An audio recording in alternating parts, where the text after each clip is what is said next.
Hi friends, welcome back to third sem computer microprocessors. Okay, myself Amit Rana, and today we are discussing about instruction and instruction site. What is instructions? Okay, આજના લેક્ચરમાં આપણે discuss કરીશું instruction means what. Okay, હવે instruction એટલે એક આપણે ગુજરાતીમાં કહેવા જઈએ કે એને આદેશ કહેવામાં આવે છે કે આદેશ એક કર્યો અને એનું પાલન કરવાનું હોય. ઓકે, એટલે કે કોઈ પણ વસ્તુ હોય મેમરીમાંથી ઇન્સ્ટ્રક્શન જાય પ્રોસેસરમાં. ઓકે, એ પ્રોસેસર એ શું કરે, એ મેમરીમાંથી ઇન્સ્ટ્રક્શન્સને ફેચ કરે, સમજે કઈ ઇન્સ્ટ્રક્શન શું કહેવા માંગે છે, એ પ્રમાણે એક્ઝિક્યુશન્સ કરે એટલે કે પરફોર્મ કરે અને એને રિઝલ્ટ પાછું આપે. ઓકે, ફોર એક્ઝામ્પલ કોઈ વસ્તુનો સરવાળો કરવો હોય તો એ એડ નામની ઇન્સ્ટ્રક્શન આપશે કે હા અમારે સરવાળો કરવો છે. ઓકે, તો મશીન સમજશે. ઓકે, પછી એ સમજશે કે આ સરવાળો કરવો છે, પછી એનું એ ઓપરેશન્સ પરફોર્મ કરીને એ બે વચ્ચેનો સરવાળો કરીને એને આઉટપુટ આપશે. Okay, generally in short instructions આને કહેવાય. હવે આપણું આ છે વોટ ઇઝ ઇન્સ્ટ્રક્શન્સ. તો ઇન્સ્ટ્રક્શન એટલે શું? ઇન્સ્ટ્રક્શન્સ એક જાતનો કમાન્ડ કહેવાય છે.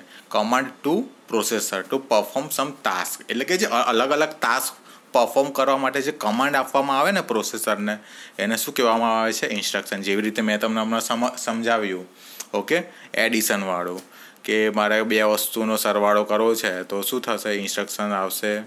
ઓકે, એ આપણે પ્રોસેસર પાસે જશે, પ્રોસેસર એને ફેચ કરીને સમજશે કે હા સરવાળો કરવાનો છે, પછી એ બે વસ્તુનો સરવાળો થઈ જશે, બે વેલ્યુનો, પછી એ સરવાળો થઈને તમને પાછું રિઝલ્ટ બેક આવશે. ઓકે, હવે જનરલી આપણે જોવા જઈએ તો ઇન્સ્ટ્રક્શન હોય છે, એ ઇન્સ્ટ્રક્શન ક્યાં હોય? જે મેમરીમાં સ્ટોર હોય. ક્યાં સ્ટોર હોય? મેમરીમાં સ્ટોર હોય. અલગ અલગ બહુ ટાઈપ્સની ઇન્સ્ટ્રક્શન્સ છે. ઓકે, આજે આપણે ડિસ્કસ કરવાની છે ઇન્સ્ટ્રક્શન્સ કોને કહેવાના, ઇન્સ્ટ્રક્શનની સાઇઝ. ઓકે, તો હવે આપણે વાત કરીએ કે ઇન્સ્ટ્રક્શન હોય છે તો એની જે વર્ડ સાઇઝની વાત કરીએ તો એની અંદર ઇન્સ્ટ્રક્શન્સ પહેલું શું છે? Is the command of microprocessor to perform specific data અથવા ટાસ્ક. Okay, data. હવે two parts of instructions, one of to perform is called operation code and second data operated is called operand. Okay, હવે આ જે instruction હોય છે ને એના mainly બે ભાગ હોય છે. ઓકે, પહેલું હોય છે ઓપરેશન કોડ હોય છે, જેને આપણે ઓપ કોડ કહેવામાં આવે છે. Okay, op code. Op code means what? કે આપણે જે ઓપરેશન પરફોર્મ કરાવવાનું છે ને એ ઓપરેશન, એ ફોર એક્ઝામ્પલ એડિશન, મૂવ છે, એ છે, MVI છે, એ બધું શું કહેવાય? ઓપ કોડ કહેવામાં આવે છે. ઓકે, હવે ઓપરાન્ડ મીન્સ વોટ? કે ઓપરાન્ડ એટલે સ્પેસિફિક ડેટા કહેવાય કે જેના પર આપણે ઓપરેશન્સ કરવાના છે, જે ડેટા આપણે પરફોર્મ કરવાના છે, જેના પર ઓપરેશન પરફોર્મ કરવાના જે વેલ્યુઝ હોય છે એને ડેટા કહેવામાં આવે છે. ઓકે, હવે જનરલી આપણે જોવા જઈએ કે ઇન્સ્ટ્રક્શન હોય છે એની સાઇઝ આપણે જોવા જઈએ તો એ સાઇઝ જોવા જઈએ તો એ 3 ટાઈપ્સની હોય છે.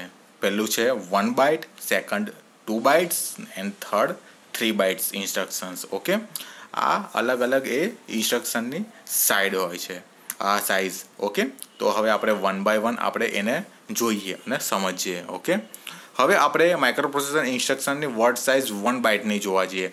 હવે જનરલી આપણે જોવા જઈએ તો કમ્પ્યુટર્સની અંદર આ જે ઇન્સ્ટ્રક્શન હોય છે ને, ઓકે, તો એનો ડેટા હોય છે એ કેટલા બાઇટની ઇન્સ્ટ્રક્શન્સ હોય છે? 1 બાઇટ. ઓકે, આ 1 બાઇટ એટલે કેટલું હોય? 8 બીટ. 8 બીટ એટલે આપણે 8 બીટ જેટલો ડેટાની અંદર સ્ટોર કરી શકીએ છીએ. ઓકે, હવે આ જે 1 બાઇટ ઇન્સ્ટ્રક્શન્સ છે ને તો એમાં કેવી રીતે આપણને ખબર પડે? ઓકે, તો આ 1 બાઇટ ઇન્સ્ટ્રક્શન છે ને તો એની અંદર દેખો, પહેલો છે ઓપકોડ. ઓપકોડ કયો છે? MOV એટલે કે મૂવ. એટલે કે આનો ટાસ્ક શું છે? કે copy data of the accumulator in register C, એટલે કે એમાંથી ડેટાને સીમાં કોપી કરાવવાનો, એટલે કે મૂવ કરાવવાનો છે ડેટાને. ઓકે, તો એના માટેનો આ જે ઓપકોડ છે MOV જેને કહેવામાં આવે છે. એટલે આપણે જનરલી ખબર પડી ગઈ એનો ટાસ્ક શું પરફોર્મ કરાવવાનો છે. એક્યુમ્યુલેટરમાંથી રજિસ્ટર સીમાં ડેટાને આપણે મૂવ કરાવવાનો છે, તો એના માટે મૂવ ઇન્સ્ટ્રક્શનનું કામ હોય છે, એનો ઉપયોગ થાય છે. ઓકે, હવે જનરલી આપણે કહીએ છીએ કે 1 બાઇટ મીન્સ 8 બીટ, એટલે કે આ જે તમને બાઇનરી કોડ્સ દેખાય છે ને, બાઇનરી કોડ, ઓકે, બાઇનરી કોડમાં આ જે 4FH એ હેક્ઝા કોડ છે, જે એસેમ્બલી લેંગ્વેજમાં લખ્યું છે હેક્ઝા કોડ, અને એને બાઇનરીમાં કન્વર્ટ કર્યું છે, ઓકે. આ 4 ટાઈમ્સ 1 1 1 1 છે એ F છે, અને આ જે છે 0 1 0 0 એ 4 જેને કહેવામાં આવે છે, ઓકે, એ બાઇનરી કોડ છે, ઓકે. તો આ જે 4FH કોડ છે, ઓકે, એને શું કરાવવાનું છે, મૂવ કરાવવાનું છે એમાંથી સીમાં, એક્યુમ્યુલેટર્સમાં, ઓકે. તો એના માટેની આ ઇન્સ્ટ્રક્શન છે, ઓકે. હવે પછીની બીજી નીચેની આપણે ઇન્સ્ટ્રક્શન જોઈએ, એડિશનની ઇન્સ્ટ્રક્શન્સ, ઓકે. તો જે સેકન્ડ આપણે ઇન્સ્ટ્રક્શન્સની વાત કરીએ તો સેકન્ડ ઇન્સ્ટ્રક્શન્સ આપણી આ જે છે, તો એમાં શું છે, add the content of register B to accumulators. એટલે કે દેખો, આ એડિશનમાં આપણે ઓપરાન્ડ ખાલી એક આપ્યું છે જે બી છે, જેની અંદર ડેટા છે, તો કશું બીજું આપ્યું ના હોય તો એ વસ્તુ શું કરવાની, એક્યુમ્યુલેટર્સમાં એ લઈ લે છે, ઓકે. એટલે બીજી ઇન્સ્ટ્રક્શન્સ 1 બાઇટની છે, તો એ શું કહેવા માંગે છે કે એડ ડેટા કરવાનો છે રજિસ્ટર બીમાંથી એક્યુમ્યુલેટર્સમાં આપણે લઈ જવાનું છે. એટલે કે રજિસ્ટર બીમાં ડેટા છે 80H, આ હેક્ઝાકોડ 80H છે, તો એનું બાઇનરીમાં એને કન્વર્ટ કર્યો છે 8 બીટમાં, ઓકે. તો 100008 નો છે બાઇનરી કોડ, અને 0000 નો છે, ઓકે. તો આ એડ નામની ઇન્સ્ટ્રક્શન્સનો એના માટે યુઝ થાય છે કે બીમાંથી એક્યુમ્યુલેટર્સમાં એડ કરાવવા માટે આ ઇન્સ્ટ્રક્શન્સનો યુઝ થાય છે, ઓકે. હવે જનરલી તમે આ 1 બાઇટ ઇન્સ્ટ્રક્શન્સ જોઈ, ઓકે. હવે આપણે વાત કરીએ છીએ આ મૂવ અને એડની વાત કરીએ છીએ. હવે આપણે આગળ જઈએ 2 બાઇટ ઇન્સ્ટ્રક્શન્સ, ઓકે. આ છે માઇક્રો પ્રોસેસર્સની 2 બાઇટ્સની ઇન્સ્ટ્રક્શન છે, ઓકે. તો એની અંદર હવે આપણે જોઈએ કે આ જે ઇન્સ્ટ્રક્શન્સ છે, ઓકે, તો એમાં પહેલી છે MVI. તો MVI ઇન્સ્ટ્રક્શન્સ છે તે શું છે, load 8 bit data byte in એક્યુમ્યુલેટરમાં, ઓકે.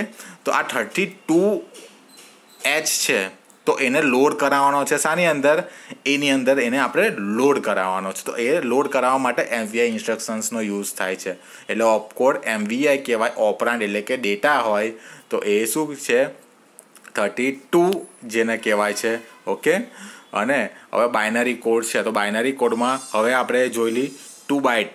2 બાઇટ મીન્સ કેટલા બીટ, 16 બીટ, એટલે કે 16 બીટ જેને કહેવામાં આવે છે, ઓકે. તો એને બાઇનરી કોડમાં આપણે કન્વર્ટ કરીએ તો એ શું છે 3E32. હવે 32H છે, આ 32 છે, તો 32 તો આપણે જેવી રીતે કે જે આ ઓપરાન્ડ છે, ઓકે.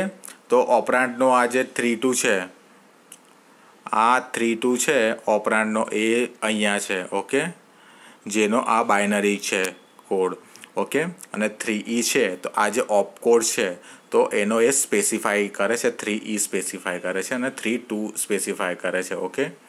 તો એના માટે આ ઇન્સ્ટ્રક્શન્સનો યુઝ થાય છે એને લોડ કરાવવા માટે, કે આ 32H જે છે એને એની અંદર લોડ કરવા માટે. એવી જ રીતે હવે આપણે વાત કરીએ કે આ જે MVI આ બીજી ઇન્સ્ટ્રક્શન માટે, તો એ શું કહે છે કે load 8 bit data bytes into register B. એવી જ રીતે આપણે એમાં કરાવ્યું તેવી રીતે આ એક્યુમ્યુલેટરમાં કરાવ્યું, હવે આ રજિસ્ટરમાં કરાવે છે કે આ F2H છે ને, તો એને લોડ શાની અંદર કરાવવાનું છે, રજિસ્ટર બીની અંદર લોડ કરાવવાનું છે. એના માટે MVI આ ઇન્સ્ટ્રક્શન્સનો યુઝ થાય છે, ઓકે. એવી રીતે હવે આપણે જોવા જઈએ સ્પેસિફાઈ કરે તો બાઇનરી આ કોડ છે, તો એમાં આ બે બાઇટ છે, ઓકે. તો પહેલું જે છે તો એ શું સ્પેસિફાઈ કરે છે, એ જે ઇન્સ્ટ્રક્શન્સને સ્પેસિફાઈ કરે છે. અને સેકન્ડ શું સ્પેસિફાઈ કરે છે કે F2H, ઓકે. આ જે F2 છે, H means hexa decimal, okay.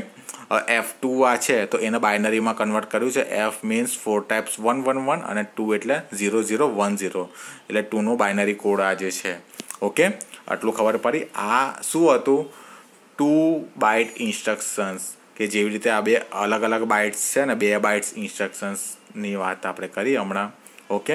હવે આપણે વાત કરીએ આગળ 3 બાઇટ ઇન્સ્ટ્રક્શનની, ઓકે. હવે આ 3 બાઇટ્સ ઇન્સ્ટ્રક્શન છે એમાં બધી જ વસ્તુ કોમન છે, સેમ છે, ટાસ્ક બી છે. હવે ટાસ્ક છે શું છે કે load content of memory 2050H into A, એટલે કે લોડ શું કરાવવાનું છે કે આ જે 2050H જે છે એડ્રેસ ઉપર જે ડેટા છે એને લોડ કરાવવાનો છે એમાં. ઓકે, ખબર પડી ગઈ? તો એ આપણે લોડ કરાવવાનો છે. તો કેવી રીતે કરશે કે એ લોડ કરાવશે એટલે ઓપરાન્ડ એટલે કે જે ડેટા છે તો આપણે 2050 જે છે એનો એડ્રેસ આપી દીધું છે. ઓકે, હવે આ જે બાઇનરી કોડ છે તો એમાં દેખો 3 બાઇટ્સ ઇન્સ્ટ્રક્શન છે.